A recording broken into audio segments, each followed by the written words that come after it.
Good morning, শুভ সকাল। আশা করি সবাই ভালো আছো, আমরাও ভালোই আছি।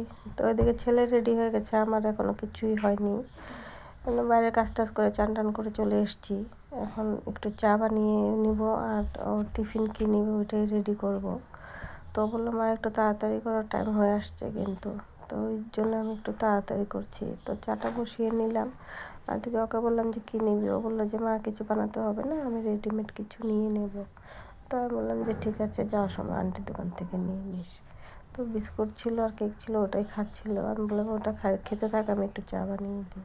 তো বললো ঠিক আছে।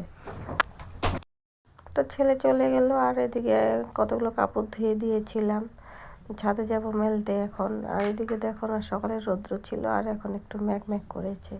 তো আমি ভাবলাম বৃষ্টি আসলে যদি আবার ভিজে যায়, তো একটু দেরি করছি যে একটু পরেই যাই নাকি। তো আবার ভাবছি যে দিয়েই আসি, হাওয়ায় হাওয়ায় যা একটু শুকিয়ে যাবে।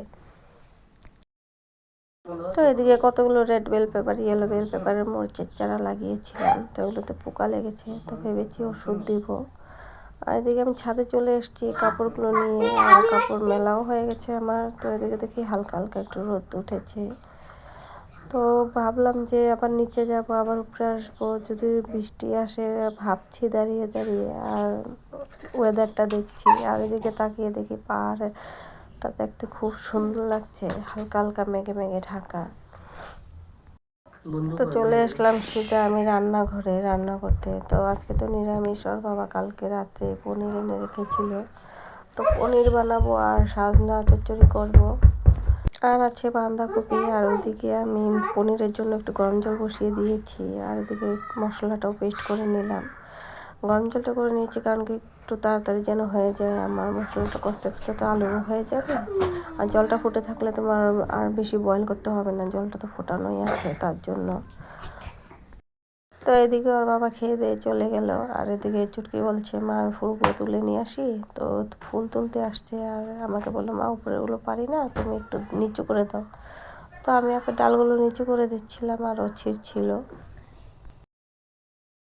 তো দুপুরে চুটকিকে ঘুম পাতিয়ে আমি আবার ছাদে চলে এসেছি কাপড়গুলো নিতে। আজকে সারাদিন ওয়েদারটা ওরকমই ছিল, একটু রোদ উঠে একটু মেঘ করে থাকে। তো ভাবলাম নিয়েই যাই, যা শুকিয়েছে শুকিয়েছে। তো ওগুলো নিতে চলে আসলাম আমি।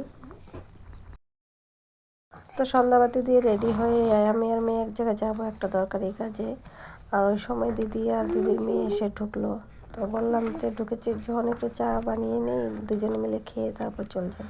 তো চাটা বানিয়ে খেয়ে আমরা বেরিয়ে পড়লাম। তো যারা যারা সাবস্ক্রাইব করেছো, লাইক করেছো, কমেন্ট করেছো, তাদের খুব অসংখ্য ধন্যবাদ। আর যারা যারা ভিডিও দেখো সাবস্ক্রাইব করো না, প্লিজ তারা একটু সাবস্ক্রাইব করে দিও। তো পরের ব্লগে আবার দেখা হবে তোমাদের সাথে। ভালো লাগলে লাইক করে দিও, সাবস্ক্রাইব করে দিও। Tata, bye bye, good night.